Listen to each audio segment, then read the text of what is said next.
Bonjour et bienvenue dans l'invité de l'économie. Je reçois aujourd'hui Issad Rebrab, PDG de Cevital, et Amir Benyamen, président et fondateur de l'Africa CEO Forum, qui a lieu justement le 20 et 21 mars prochain à Genève. Alors, Monsieur Benyamen, l'idée de ce forum, c'est justement d'attirer un maximum d'investissements pour l'Afrique. Or, cette année, vous avez vu les chiffres, les levées de fonds, c'est plutôt assez bas. On est passé de 2 milliards à 4 milliards, donc on a beaucoup perdu. Idem sur les prises de participation. Qu'est-ce qui se passe? Un petit trou d'air seulement, là? Non, il y a un ralentissement depuis 2 ans qui est en partie lié à la conjoncture pétrolière et minière, le cours des matières premières, qui a beaucoup affecté les économies africaines. Mais il faut quand même savoir qu'il y a plusieurs Afriques, on ne parle plus d'Afrique 54 simplement. pays, forcément. Et qu'il y a des pays qui s'en sortent très bien, tous les pays d'Afrique de l'Est en premier, qui sont dans la sphère d'influence chinoise et qui ont vocation qui font à devenir 9 à 10% de croissance moyenne, alors que l'Afrique, c'est plutôt 4-5%. Absolument. Après, la Côte d'Ivoire se porte encore très bien, même si elle a quelques soubresauts en ce moment, mais elle est à entre 7 et 8%. Donc, c'est plus une Afrique, c'est des Afriques. Et alors, là, vous êtes à Genève. Vous avez donc l'intention, c'est pas un hasard, d'attirer les investisseurs. Et il y a des investisseurs à Genève. Absolument. On a, de toutes les façons, le forum est en alternance entre Genève et l'Afrique. Cette année, ça tombe bien parce qu'on avait besoin de refaire un spotlight sur l'attractivité du continent. Et donc, on a choisi Genève parce que c'est une place internationale, financière, où il y a beaucoup de family office aujourd'hui qui sont des fonds d'investissement privés qui s'intéressent beaucoup à l'investissement dans le secteur privé africain, qui est la première problématique que nous poussons dans ce forum.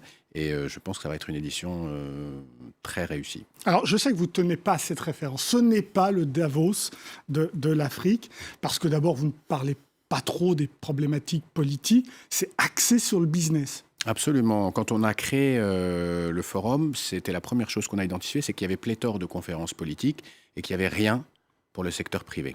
Et que le capitalisme africain n'avait pas du tout la plateforme qu'il méritait. Donc on a voulu créer cette plateforme, réunir essentiellement les dirigeants de tout le continent, francophones, anglophones. Vous avez avec nous M. Rebrab qui était là depuis le premier événement, et les aider à se rencontrer, à créer des projets ensemble, à favoriser le dialogue public-privé. Aujourd'hui, c'est devenu aussi une plateforme d'investissement public-privé très importante, puisqu'on a beaucoup de pays qui viennent présenter des projets. Et donc, non. Avec un ticket d'entrée pour les entreprises qui seront présentes, qui a plusieurs millions en chiffre d'affaires quand même. Ah oui. Les entreprises, la plus petite est de l'ordre de 30 millions d'euros, à part les entreprises qui sont dans les services, qui ont des chiffres d'affaires plus petits, par exemple dans les SS2I ou dans la technologie, mais c'est 30 millions et plus. Et nous avons plusieurs entrepreneurs qui ont un chiffre d'affaires de plusieurs centaines de millions, voire milliards de dollars. Alors, Monsieur Rebrab, vous êtes un acteur de cette économie, vous êtes PDG d'un grand groupe, vous faites partie des grandes fortunes de l'Afrique. Qu'est-ce que vous venez chercher dans ce type de forum? Écoutez, effectivement, j'ai toujours répondu à ce type de forum pour échanger, mais cette fois-ci, c'est pour annoncer un grand projet pour l'Afrique.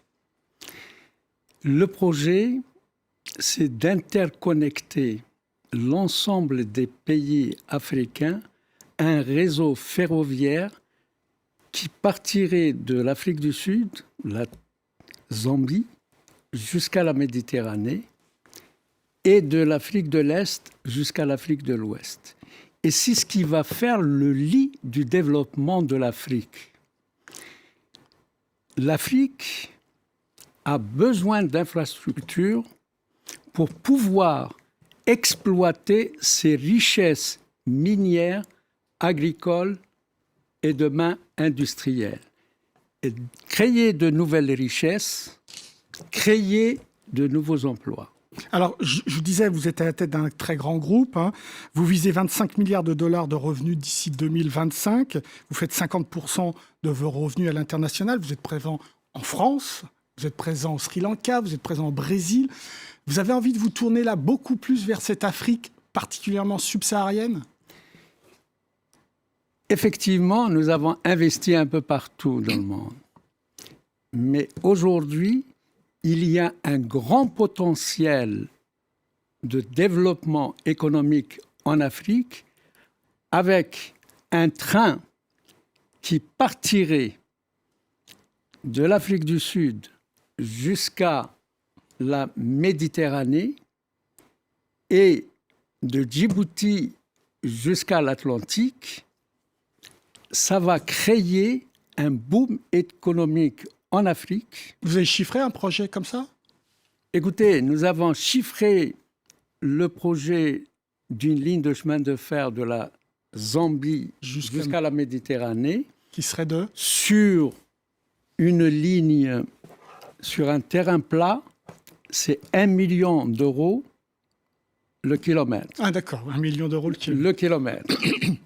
Et s'il y a évidemment d'autres infrastructures, les viaducs, les tunnels, etc., ça sera beaucoup plus cher. Mais disons, au lieu de 9 millions d'euros le kilomètre, 9 milliards pour 9 000 kilomètres de la Zambie sur la Méditerranée, même si ça chercherait 15 milliards d'euros, il faut lancer le projet. Par rapport à ce que ça va rapporter au continent et à d'autres aussi continents, parce que l'Afrique... En gros, c'est la route de la soie africaine. Ce que fait en ce moment le président Xi Jinping en Chine, vous voulez le faire, vous, concrètement, en Afrique. Est-ce que ça, c'est susceptible d'intéresser les investisseurs? Parce qu'on parle de chiffres énormes. Là, on parle de chiffres énormes, donc c'est des projets dont M. Rebrab est très modeste d'ailleurs, parce qu'il dit qu'il vient pour faire une annonce, mais en fait, il en fait chaque année.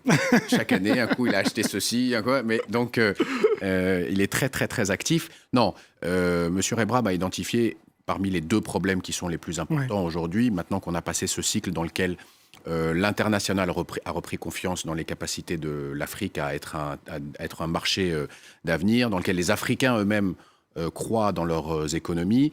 Il y a 2 sujets qui sont les infrastructures routières, de transport et l'énergie. C'est les 2 catalyseurs de la croissance africaine. Il faut commencer par ça pour le reste de la croissance. C'est le lit de la croissance et c'est le lit du développement économique d'un pays. Et l'Afrique, avec ça, peut connaître une croissance à 2 chiffres et en même temps, la croissance appelle la croissance. Ce qui va aussi créer une croissance. Monsieur Rebrab, vous en avez parlé à d'autres entrepreneurs africains pour l'instant? Ou c'est une idée qui... Aujourd'hui, j'en ai parlé autour de moi, mais l'annonce, la primeur, je vais la faire justement au niveau de ce forum. Juste un mot. La raison pour laquelle ces 2 sujets sont primordiaux, c'est la question de l'industrialisation du continent. Aujourd'hui, le vrai sujet, c'est comment on crée des géants industriels, comment on redonne ou on donne à l'Afrique de la compétitivité. Sans énergie et sans transport, l'Afrique ne pourra pas être compétitive. Alors, Monsieur Rebrab, vous êtes un industriel, donc vous êtes lié au concret. Est-ce qu'aujourd'hui, la sécurisation des investissements en Afrique est vraiment pleine et entière? Est-ce qu'on peut avoir complètement confiance? Moi, je pense qu'il n'y a absolument aucun problème pour avoir confiance, d'autant plus les projets en Afrique sont très porteurs de croissance. Tous les continents au niveau du monde, en dehors de l'Afrique, ont connu un certain développement économique. Aujourd'hui, c'est le tour de l'Afrique.